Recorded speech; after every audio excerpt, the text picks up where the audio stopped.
नमस्कार दोस्तों। राजस्थान में जेल प्रहरी परीक्षा की विज्ञप्ति जारी की जा चुकी है और यह परीक्षा अप्रैल माह में आयोजित की जाने वाली है। बोर्ड इस परीक्षा की तैयारी में जुट चुका है और बोर्ड ने इस परीक्षा का सिलेबस यानी परीक्षा स्कीम दोनों ही जारी कर दी है। तो हम इस परीक्षा स्कीम की बात करें तो इस पेपर में कुल 400 नंबर के 100 प्रश्न पूछे जाएंगे, जो कि पूरी तरह ऑब्जेक्टिव माध्यम से प्रश्न पूछे जाएंगे। जिसमें प्रश्नों के वेटेज की बात करें तो पहला भाग इसमें विवेचना एवं तार्किक योग्यता मतलब कि रीजनिंग के प्रश्न पूछे जाएंगे, जिसमें प्रश्नों की संख्या 45 और 45 प्रश्न 180 अंक के रहेंगे। मतलब कि प्रत्येक प्रश्न 4 अंक का रहेगा। और दूसरा पार्ट इसमें सामान्य ज्ञान, सामान्य विज्ञान, सामाजिक विज्ञान एवं समसामयिक घटनाओं को शामिल किया गया है। इसके 25 प्रश्न पूछे जाएंगे और जिसका कुल अंक भार 100 नंबर रहेगा।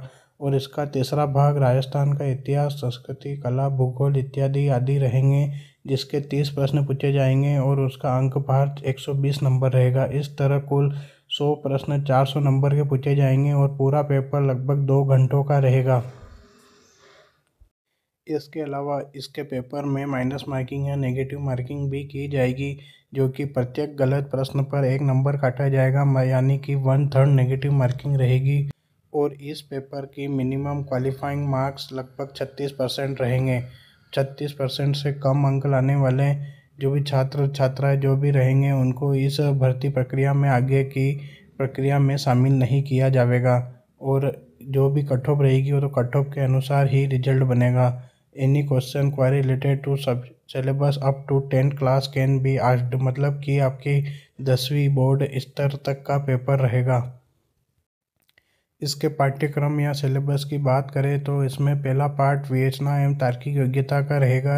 रीजनिंग के प्रश्न पूछे जाएंगे, जिसमें कि कथन परिकल्पना, कथन तर्क, कथन निष्कर्ष, कथन कार्यवाही, श्रृंखला, संख्या श्रृंखला, अक्षर श्रृंखला, मेल ढूंढना आदि सभी जो रीजनिंग के अधिकतर परीक्षाओं में प्रश्न पूछे जाते हैं वही प्रश्न इस परीक्षा में पूछे जाएंगे, जिसका लेवल 10वीं तक के स्तर का रहेगा। इसके अलावा सेकेंड पार्ट इसका समसामयिक घटना मतलब करंट अफेयर्स के प्रश्न पूछे जाएंगे, जिसमें खेल, राजनीतिक, अर्थशास्त्र, सामाजिक, भौगोलिक, सांस्कृतिक, पारिस्थितिकी संबंधी एवं तकनीकी क्षेत्र से संबंधित मुद्दे इत्यादि पूछे जाएंगे। अभी हाल ही में जो भी ओलंपिक वगैरह रहे हैं या फिर जो भी खेल से संबंधित जो भी गतिविधियां हुई है उनकी जानकारी आपको रखनी है। और जो भी राजनीतिक घटना, जो भी चुनाव वगैरह, उपचुनाव वगैरह हुए हैं उन सभी की जानकारी भी आपको रखनी है। और अर्थव्यवस्था, इकोनॉमी से संबंधित भी आपको सभी घटनाएं रखती है। इसमें राजस्थान और भारत दोनों से ही संबंधित आपके प्रश्न पूछे जा सकते हैं। और इसके अलावा जो प्रसिद्ध व्यक्तित्व रहे हैं अभी हाल ही में उनके भी प्रश्न पूछे जाएंगे। और जो राष्ट्रीय मुद्दे हैं और राज्य राष्ट्रीय कार्यक्रम, नीति इत्यादि के प्रश्न पूछे जाएंगे। इसके अलावा इसमें सामाजिक विज्ञान या सामान्य विज्ञान के प्रश्न पूछे जाएंगे, जो कि विज्ञान से संबंधित रहेंगे, जिसमें भौतिक रासायनिक परिवर्तन के प्रश्न, धातु अधातु, उनके यौगिक, प्रकाश की घटना जैसे परावर्तन के नियम, अपवर्तन इत्यादि के प्रश्न पूछे जाएंगे। आनुवांशिकी संबंधित मानव शरीर संरचना, अंग और मानव के प्रमुख रोग, कारक, निदान, अपशिष्ट, जो कि सामान्य विज्ञान के प्रश्न हमेशा परीक्षा में पूछे जाते हैं, उन्हीं स्तर के यानी 10वीं स्तर के प्रश्न विज्ञान से संबंधित पूछे जाएंगे। इसके अलावा इसमें आपदा प्रबंधन एवं जलवायु परिवर्तन से संबंधित प्रश्न पूछे जाएंगे। अभी हाल ही में जो भी जलवायु परिवर्तन संबंधी जो भी संस्थाएं काम करती हैं उनके द्वारा कौन सी बैठक की गई, ये सभी जानकारी आपको रखनी है।